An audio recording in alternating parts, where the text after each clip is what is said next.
축산유용 미생물을 활용해서 우리가 축산 냄새 저감 현장 컨설팅을 진행하는 것에 대해서 내용 유용 미생물부터 현장 컨설팅 진행하는 내용까지 전부 다 준비를 해왔고 그것에 대해서 말씀을 드리겠습니다. 순서는 미생물에 대해서 먼저 말씀을 드릴 거고 그 다음에 왜 유용 미생물이 중요할까라는 것, 그 다음에 이 유용 미생물을 이용해서 축산 냄새를 어떻게 저감할 것인가에 대한 전략을 2가지 정도로 가지고 왔어요. 그리고 효율적으로 축사를 어떻게 운영할지에 대해서, 그리고 축사를 운영할 때 체크 포인트가 뭔지에 대해서 말씀을 드릴 겁니다. 그리고 마지막으로 기업 소개를 간단하게 하고 마무리를 지을 겁니다. 저는 마이크로발란스라는 회사에서 지금 CTO로 재직 중이기도 하지만 경북대학교 차세대 시퀀싱 핵심연구지원센터라고 유전자 분석을 하고 이를 기반으로 빅데이터를 만들어내는 센터가 있어요. 비영리 기관인데 여기에서도 지금 데이터 분석 팀장으로 겸임으로 재직하고 있습니다. 박사를 경북대에서 했고 제가 여기에 축산 유용 미생물로 올 수 있게 된 계기가 박사학위를 하면서 축산 유용 미생물에 대해서 제가 실제로 균주 분리부터 적용해서 마이크로바이옴으로 장 건강 확인, 그리고 가축이 일당 증체가 되었는지, 그리고 축사의 냄새가 제거가 되었는지 그 내용에 대한 전체적인 스토리라인을 가지고 확인을 받았거든요. 그리고 그 이외에도 유용미생물 관련해서는 다양하게 강연이나 자문이나 컨설팅을 나가기도 합니다. 그러면 지금부터 이 미생물이 어떤 녀석인지 한번 알아봅시다. 미생물이란 당연히 그 나눌 미자에 살아있는 생물을 말하는 거죠. 그러니까 눈에 보이지 않는, 그러니까 현미경으로 봐야 보이는 생물을 말합니다. 보통 단일 세포나 균사로 구성이 되어 있고 0.1mm 이하의 크기라고 되어 있죠. 근데 버섯은 제외라고 되어 있습니다. 왜 버섯은 제외일까요?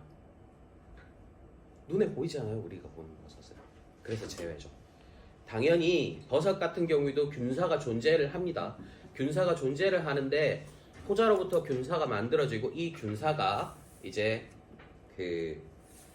자라면서 자실체를 형성하죠. 자실체를 형성하는 게 우리가 생각하는 그 버섯 모양이 되겠습니다. 그럼 그 자실체로부터 다시 포자가 나오는 사이클로 버섯은 돌아가는데, 자실체, 우리가 흔히 생각하는 버섯의 모양이 보이니까 버섯은 미생물이라고 하지는 않습니다. 그 다음에 다양한 분야에 활용되고 있다라는 것들이 있습니다. 자, 그러면은 이 미생물이 진짜 우리 자연 환경에 엄청 많다라는 거를 알 수가 있는데, 쉽게 말씀드리면 여기에도 미생물이 있거든요. 배지에 찍어보면 자랍니다. 학생들 미생물학 실험이라든지 미생물학 개론 수업 시간에 그냥 배지를 들고 들어가서 여기에 자네들 손을 한번 찍어봐. 애들이 손을 이렇게 꾹꾹꾹 찍거든요. 그리고 다음날 그걸 꺼내서 애들한테 보내줘요. 이거 너네들 손에서 자란 미생물이야. 이렇게 보여주면 애들이 기겁을 합니다. 더러워! 이러면서 막 기겁을 해요. 네. 근데 이제 당연히 그 손에 미생물이 있긴 한데 피부 장벽을 보호해주는 미생물도 있고, 그냥 이런 활동들을 통해서 패소젠이라든지 아니면 다른 기타 미생물들이 묻는 경우도 있죠. 그래서 여기 보시면 그 공기부터 해서 토양, 과일, 생선, 구강, 피부, 내장, 질 이런 식으로 다양한 농도의 미생물이 존재한다라고 알려져 있고, 이런 미생물들이 유해하고 그 다음에 유용하고 한 미생물들이 이런 밸런스를 맞추고 있었을 때 고통은 아무런 문제가 없죠. 유용한 미생물이 조금 더 많아지면 우리 몸이 건강한 방향으로 간다, 이렇게 생각하시면 되고, 이 밸런스가 깨져서 유해한 미생물이 더 많아졌다라고 하면 이때는 그 사람에게서는 질병이 발생한다든지 농작물에서는 식물 질병이 일어난다든지 가축이 설사를 한다든지 이런 문제가 생기겠죠. 그래서 여기에는 EM이라고는 해놨는데 EM 말고 예를 들어서 유용 미생물이라든지 아니면은 이런 프로바이오틱 이펙트를 가지고 있는 미생물을 가지고 다시 이렇게 밸런스를 맞춰갈 수가 있는 거고요. 자, 그러면은 예시로 제가 하나 그림을 들고 왔어요. 인간 장내 미생물인데요. 인간 장내 미생물 같은 경우에는 지금 여기 그림에 보이시는 것처럼 1천억에서 1조 마리, 그러니까 10의 11제곱에서 10의 12제곱 정도라고 생각을 하시면 돼요. 그람당. 엄청 많죠. 이게 어느 정도라고 생각을 하냐면 대부분 이렇게 생각하실 거예요. 대변 무게의 90% 이상이 미생물이다. 그리고 나머지는 소화가 덜 되고 나온 뭐 식이섬유라든지 뭐 이런 것들이다라고 생각을 하실 수가 있고, 그 다음에 이런 미생물들은 장에서는 대부분 현기성 미생물입니다. 장이 막혀 있는 상황이잖아요. 산소가 들어갈 수가 없죠. 그렇기 때문에 현기성 미생물들이 장 안에는 가득 차 있습니다. 이거는 사람만 그런 게 아니라 동물들도 장에서는 현기성 미생물이 많이 들어있다고 보시면 돼요. 자, 얼마나 많냐를 우리가 이야기할 때 이제 토양에는 얼마의 그람당 얼마의 미생물이 있고, 이제 그 요거트나 유제품에는 얼마가 있고, 뭐 대변에는 얼마가 있고, 피부에는 얼마가 있고, 이런 걸 말하는 게 우리가 보통 밀도라고 말을 합니다. 농업기술센터에서 실제로 그 재직 중이시면서 미생물을 배양할 때 보통 우리가 뭐 1 곱하기 10에 7제곱이 나왔어요. 뭐 8제곱이 나왔어요. 이런 식으로 말씀을 드리잖아요. 그게 밀도라고 보시면 되겠습니다. 지금 제가 알기로는 그 비료공정 규격에 보면 미생물 농도가 1 곱하기 10의 5제곱에서 6제곱 정도 되면은 통과가 되는 걸로 알고 있습니다. 네. 지금 미생물 제재는 그런 식으로 나가는 거고요. 이제 이런 다양한 시료에서는 이런 식으로 미생물 밀도가 다양하게 있다라고 말씀을 드릴 수가 있겠네요. 자, 그러면 미생물이 언제 어떻게 발견이 됐을까? 처음에 미생물이라는 컨셉을 이야기한 사람은 누구일까? 라는 것을 이야기하면 이 사람을 반드시 빼놓을 수가 없어요. 앤서니 벤 레베누크라고 이 중세시대 때 네덜란드 상인입니다.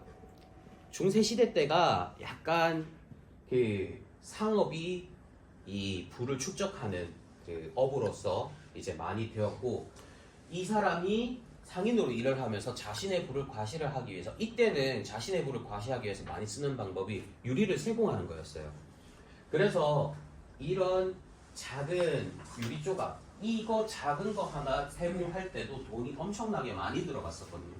그래서 이런 최초의 현미경 형태라는 걸 만들어서 뭐 책상에 있는 이런 먼지를 본다든지, 창밖에 있는 빗물을 본다든지, 아니면은 흙에 무언가 있는지를 본다든지, 이런 식으로 다양한 이 시료로부터 미생물을 관찰을 했었습니다. 그래서 기록으로 나타낸 게 이런 식으로 나타낸 거예요. 지금 정립이 된 상태에서, 학문이 정립이 된 상태에서 말씀을 드리면 A나 F 같은 경우에는 길이의 차이가 있긴 하지만 러드 타입, 간균 형태의 미생물이다 라는 것을 알 수가 있고, G 같은 경우에는 스파이럴, 이렇게 나선형으로 생긴 미생물이다 라는 걸 알 수가 있고, E 같은 경우에는 점이 이렇게 두 개 있죠? 이게 코키라고 동글동글한 미생물이라고 생각을 할 수가 있어요. 지금 넘어갔네.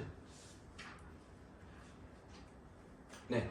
자, 그래서 이제 이런 식으로 미생물들을 쭉 보게 된 걸 이제 그 보고를 합니다. 보고를 하면서 처음 말을 했던 게 애니멀 킬러스라고 미소동물로서 처음에는 보고가 됐죠. 근데 이게 미생물이라고, 미생물이 된 거다라고 생각하시면 되겠습니다. 그래서 산업에서 미생물 분야가 어떤 데 적용이 되냐 했었을 때 생각보다 엄청 많은 분야에 적용이 돼요.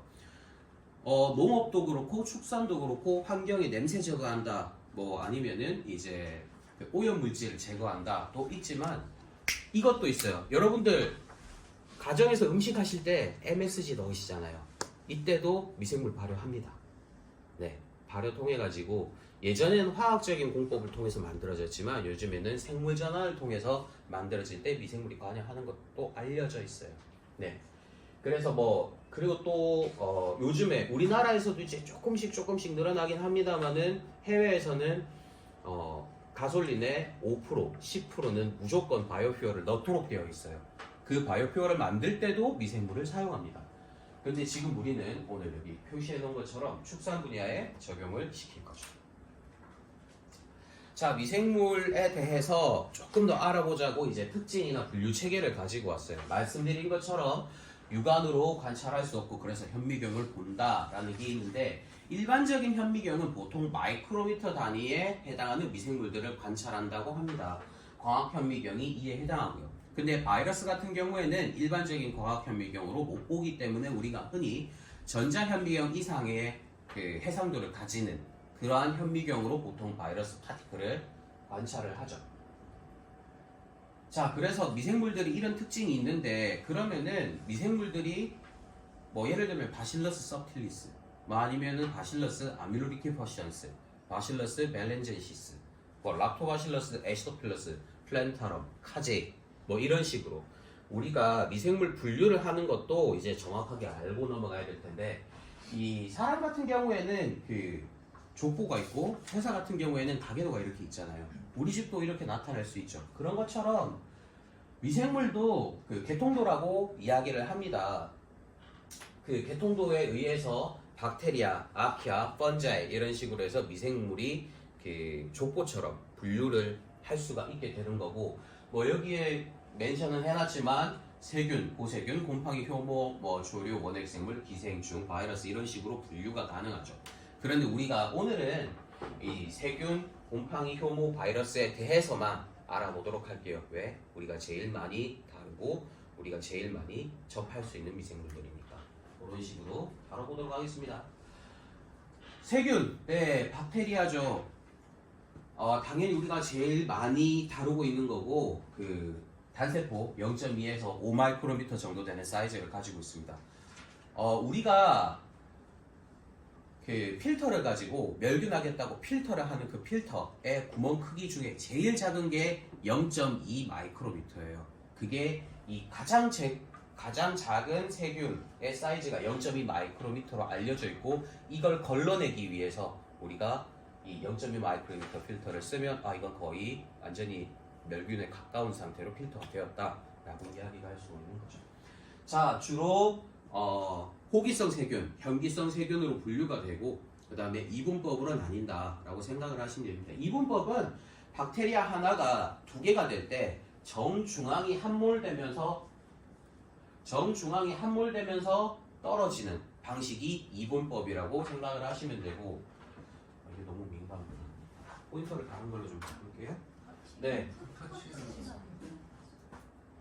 오, 이게 터치. 좋은 거네. 네. 이게 포인터가 안 되다 보니까 빛이 안 보이다 보니까 제가 손으로 짚다가 그래야 되나 봐요. 네, 계속 할게요. 곰팡이 우리가 몰드라고 부릅니다. 곰팡이 우리가 왜 펀자이라고 보통 이야기하잖아요. 펀자이는 버섯을 포함하는 거예요. 우리가 보통 균사체를 가지고 있고 포자가 형성되는 그런 곰팡이는 몰드라고 부르는 게 정확한 표현입니다. 근데 우리 편하게 펀자이라고 부르죠. 자, 말씀드린 것처럼 균사를 생성하면서 포자를 만들어내는 미생물이라고 알려져 있죠. 대표적으로 우리 누룩 담을 때 뭐 황국균이나 뭐 백국균 이런 것들이 있을 거고, 그리고 패소젠으로서는 우리가 흔히 캔디다, 알피칸스 같이 이제 피부 질환, 무좀 같은 피부 질환을 만드는 그 유발하는 녀석들이 몰드에 해당하겠죠. 자, 그 다음에 우리가 또 많이 다루는 미생물이 효모, 이스트가 있어요. 이제 출하법으로 분열을 하는 미생물이고, 이 3에서 4마이크로미터 정도 됩니다. 그 이분법은 바이너리 피션이라고 이야기를 하고, 출하는 버딩이라고 이야기해요. 여기 보이는 것처럼 여기에 그 제 주먹이 이제 효모가 완전히 다 큰 거라면 여기서부터 조금씩 이렇게 톡 튀어나와요. 얘가 이렇게 톡 튀어나온 녀석이 떨어지면서 얘가 크기가 커지면서 성장을 하는 방식이 출하법입니다.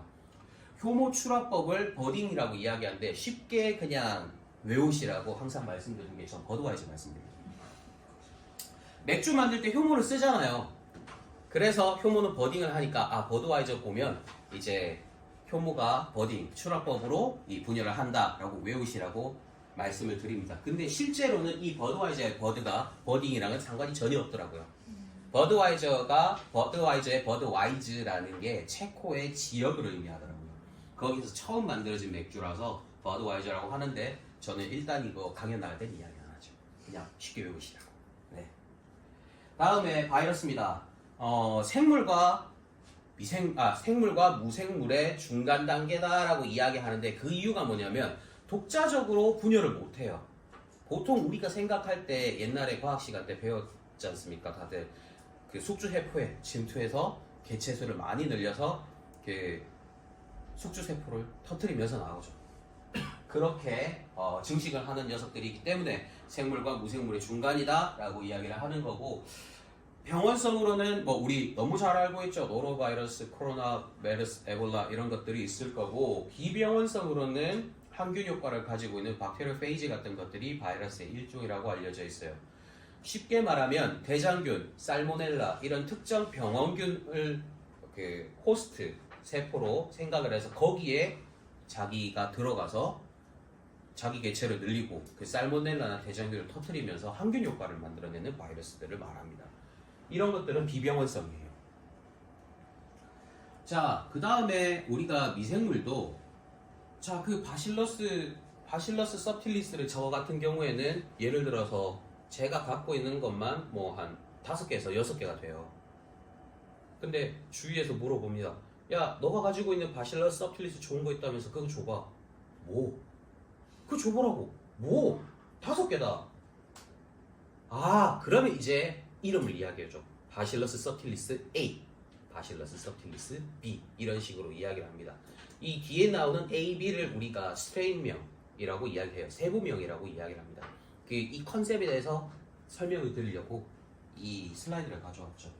보고만 있어도 참 흐뭇하죠. 차은우 보고 있으면. 네, 얼마나 잘생겼습니까? 저는 또 개인적으로 브루노 마스를 되게 좋아하거든요. 공연을 한번 가봤는데 노래 정말 잘 부릅니다. 근데 과학적으로 보면 둘 다 호모사피엔스예요. 근데 차은우라는 이름을 가졌고 브루노 마스라는 이름을 가졌어요. 그리고 이 사람은 키가 크고 얼굴도 뽀얗고 엄청 잘생겼어요. 남자인 내가 봐도 반할 것 같아요. 근데 이분은 키는 작아요. 피부도 검해요. 그렇다고 저 레이시스트는 아닙니다. 네. 피부는 검어요. 근데 노래를 엄청 잘해요. 그리고 센스도 있어요. 이런 쪽에. 내가 무슨 노래를 하고 어떻게 공연을 해야 이게 대박이 날 거라는 센스를 가지고 있는 사람이에요. 이런 것처럼 똑같은 호모사피엔스더라도 차은우, 브루노 마스처럼 이름이 다른 것처럼 우리가 미생물 이름도 이런 식으로 부를 수가 있어요. 예를 들면 바실러스 메가테리움 K601이라는 미생물이 있고 바실러스 메가테리움 KCC1048이라는 균주가 있습니다. 그러면 경북대 01이라고 통해지는 KN601이라는 균주하고 KACC1048이가 가지는 활성은 다릅니다. 생육의 차이가 난다든지 활성의 차이가 난다든지 아니면 유전 정보가 차이가 난다든지 이런 식으로 차이점을 들고 있어요. 마치 저는 박영준이고 정소영 주무관님인 것처럼 둘 다 똑같은 호모사피엔스지만 남성이고 여성이고 이제 성격이 더럽고 성격이 좋으실 거고 이런 식으로 차이가 난단 말이죠. 이 차이를 우리는 이 사람에서도 구분하기 위해서 이름으로 나누듯이 미생물에서도 똑같은 바실러스 메가테리움이었더라도 생육의 차이가 난다든지 활성의 차이가 나는 이 차이를 구분하기 위해서 스트레인이라는 세부명을 붙입니다. 그래서 그걸 불리한 사람의 이름에 따라서 붙일 수가 있는 거고 기관의 이름을 붙일 수도 있고 이거는 자유입니다. 그래서 이런 식으로 이름을 나누는 걸 스트레인 네임이라고 합니다. 그래서 이제 예를 들어서 우리가 가장 유명한 게 뭐가 있을까요? 아실만한 것 중에 진흥청 균주인데 바실러스 벨렌젠시스라고 GH1-13이라는 균주가 있어요. 이게 되게 유명하더라고요. 활성도 제가 따로 가지고 와서 확인을 해봤는데 활성도 좋아. 근데 이 균주를 많이 쓰시더라고요. 근데 바실러스 벨렌젠시스가 다른 미생물도 많을 거 아니에요. 그래서 이제 기술센터에 계신 선생님들께서는 GH1-13 균주 그 벨렌젠시스 있잖아요. 그거 괜찮던데 혹시 카피 있어요? 이렇게 물어보시더라고요. 그렇게 우리가 스트레인 이름을 말하면서 정확하게 이 미생물이 어떤 활성을 가진 미생물이 지칭할 때는 아예 스트레인 네임을 말하시는 게 더 좋을 겁니다. 자, 그 다음에 미생물의 생장 독선에 대해서 말할 건데 여기 왼쪽 위에 있는 요 그래프가 미생물 생장 독선이라고 보면 돼요. 미생물학 책 보면 가장 기본적으로 나오는 것들이라고 생각을 하시면 됩니다. 레그 페이스는 미생물을 접종한 직후라서 미생물 개체수가 많이 증식이 안 된 상황을 유독이라고 표현을 하고요. 그 다음에 접종을 하고 나서 미생물이 2의 제곱으로 늘어나잖아요. 그러니까 1개가 2개가 되고 2개가 4개가 되고 4개가 8개가 되고 이런 식으로. 그렇다 보니까 이게 대수 증식기 때는 폭발적으로 그 개체수가 쩍쩍쩍 증가를 하죠. 그 다음에 어느 정도 내가 자랄 수 있는 공간의 한계, 그리고 내가 분열을 할 수 있는 최대한의 수까지 왔었을 때는 이 정체기, 미생물의 생육 공설이 점점 수렴하는 방향으로 가죠. 다음에 먼저 분열했던 친구들부터 세포가 라이시스, 그러니까 터지면서 이제 죽어가는 이 사멸기.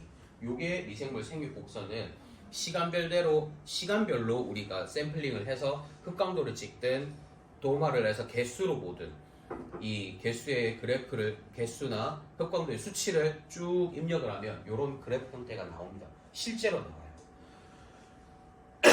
이걸 통해서 우리가 뭘 알 수 있냐? 이 미생물이 특정 미생물이 더블링 타임이 얼마냐를 알 수가 있어요. 더블링 타임이라면 하나의 개체가 두 개가 될 때까지의 시간을 의미합니다. 이게 어떤 의미를 가지느냐? 내가 미생물을 어느 정도 키워야 미생물이 10의 9승까지 가겠구나라는 시간을 알 수가 있어요. 통상 우리는 24시간에서 48시간 정도 키우면 한 10의 8제곱에서 10의 9제곱 나온다. 이렇게 알고들 계시죠. 대부분 미생물들이 그렇게 크는데 빨리 크는 미생물들은 그거보다 시간이 훨씬 덜 걸려요. 예를 들면 실험용으로 사용하는 대장균 같은 경우에는 더블링 타임이 20분이에요. 그러니까 10시간, 12시간, 뭐 정말 길게 16시간 키우면 10의 9승을 훌쩍 넘어버립니다. 엄청 빽빽하게 자라요. 그래서 저도 실험한다고 밤 10시에 접종해놓고 아침에 8시나 8시 반에 와서 출근해서 보면 이미 빽빽해. 출근을 해서 보면 그래서 바로 실험을 쓰죠. 그렇게 하는 경우가 많아요.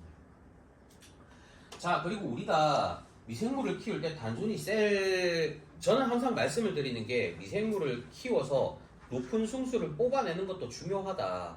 근데 이게 높은 승수도 중요하겠죠. 근데 그것만큼 중요한 게 활성이 얼마나 나오느냐가 중요하다라고 저는 항상 말씀을 드려요.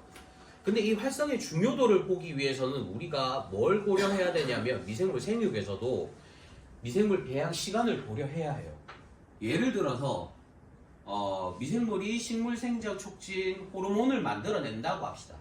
그러면 A라는 미생물은 이 식물 생장 촉진 호르몬을 쓸 정도로 생성을 해내려면 이 A라는 미생물을 32시간을 키워야 된다. B라면 48시간을 키워야 된다. 이런 정보들이 있을 거예요. 여기서 말하는 이 옥신이라는 식물 생장 촉진 호르몬이라는 게 여기 보시면 프라이머리 메타볼라이트, 세컨더리 메타볼라이트에 해당한다고 보시면 됩니다. 자꾸 터치라는 걸 제가 까먹네요. 자, 프라이머리 메타볼라이트는 미생물 생육에 직접적으로 관련이 있는 녀석들이에요. 세컨더리 메타볼라이트는 직접적인 관련은 없지만 활성과 관련되어 있는 물질들이 대부분이죠. 그래서 그래프를 보면 세포와 알코올의 그래프 패턴이 유사하죠. 왜? 알코올은 1차 대사 산물이기 때문입니다. 하지만 이 셀의 그래프와 페니실린의 그래프는 완전히 차이가 나죠. 셀이 어느 정도 대수 성장기에 들어갔을 때부터 슬슬 페니실린이 만들어지게 되죠. 대부분 우리가 생각하는 미생물 유래 호르몬, 2차 대사 물질 이런 것들은 이런 패턴으로 간다고 보시면 되겠습니다. 그래서 우리가 보통 24시간 이상, 뭐 길게는 48시간까지는 키워주시는 이유가 다 이런 이유라고 보시면 되겠습니다. 산소 요구량에 따라서도 미생물이 어떻게 자란다는 거는 아마 이 실제로 퍼멘터를 가동하시면서 느끼실 거예요. 절대현기, 절대호기, 통성현기, 내기, 미호기 이렇게 나누는데 예를 들어서 우리가 광합성균이나 고초균을 키울 때는 에어레이션을 뭐 1vbm으로 준다든지 뭐 한 0.7vbm 이런 식으로 준다라고 하겠지만 뭐 유산균을 키운다 이럴 때는 뭐 0.2vbm을 주시는 곳도 있을 거고 0.3vbm을 주시는 곳도 있을 겁니다. 균주 특성에 따라 차이가 나겠죠. 효모 같은 경우에는 진균이니까 엄청나게 산소가 많이 들어가야 돼요. 그래서 1vbm을 웬만하면 주시는 게 좋아요. 이런 식으로 미생물들도 내가 원하는 산소 요구량이 있고 그게 충족이 최대한 될 만큼 됐을 때 생육이 잘 된다 라고 생각하시면 되고, 당연히 온도에 따라서도 그 성장 패턴이 달라요. 내가 제일 잘 자라는 온도가 최적 온도인데 최적 온도보다 낮으면 당연히 안 자랄 거고, 최적 온도보다 너무 높으면 못 자라죠. 그래서 셀 매스가 떨어진다 라고 이야기하고, 뭐 범위를 나눠보자면 이 사이코파일부터 있는 저온균, 조건부 저온균, 중온균, 고온균, 초고온균 이런 식으로 나눌 수가 있어요. 그래서 뭐 여기 이제 얼음 안에도 미생물이 있더라. 그리고 여기에는 미국의 그 옐로스톤 내셔널 파크라고 그 여기 가면 이제 핫스프링 이렇게 있어요. 여기에서 이제 미생물 분리해서 실험하는 분들도 계세요. 저 같은 경우에는 석사를 이제 고온균 가지고 있어요. 고온균의 유용 효소를 가지고 한다고 했었을 때 인도네시아에 있는 캄차카 반도에 있는 그 온천에서 미생물을 떠와서 거기서 미생물 분리해 가지고 실험에 썼었던 기억이 나요. 자, 그 다음에 pH는 우리가 산성, 중성, 염기성 아시듯이 나눠서 호산성, 중성, 호알칼리성 이렇게 나눕니다. 이런 식으로 우리가 이제 생육에서는 조건을 맞춰줘야 되는 것도 굉장히 많다라고 알 수가 있습니다. 자, 그 다음에 대부분 아시는 분들은 정확하게 아시는 분들이 많습니다만 이거 헷갈려 하시는 분들이 있어서 이제 미생물의 간단한 소개를 할 때 마지막 슬라이드로 넣은 겁니다. 멸균, 살균, 소독 이게 어떤 차이가 있는지를 정확하게 이야기해 보세요 하면 이야기를 못 하시는 분들이 간혹 계시더라고요. 지금 제가 알기로는 여기에 그 미생물 배양실에서 근무하시는 주무관 쌤들로 알고 있습니다. 네, 그래서 이 자료를 마지막으로 가지고 왔는데 멸균은 균을 완전히 죽이는 거라고 보면 돼요. 좋은 거든 나쁜 거든 상관없이 그냥 다 죽이는 겁니다. 그래서 무균 상태를 만드는 거라고 보면 되고 소독이나 살균은 이 완전히 균을 다 죽이는 것은 아닙니다. 근데 소독 같은 경우에는 병원성 미생물의 전파력이나 감염력을 없애는 것이고 그래서 더 이상 이 미생물이 감염을 못 일으키게 하는 것 운동성을 없애거나 이제 이 그 미생물이 가지고 미생물에서도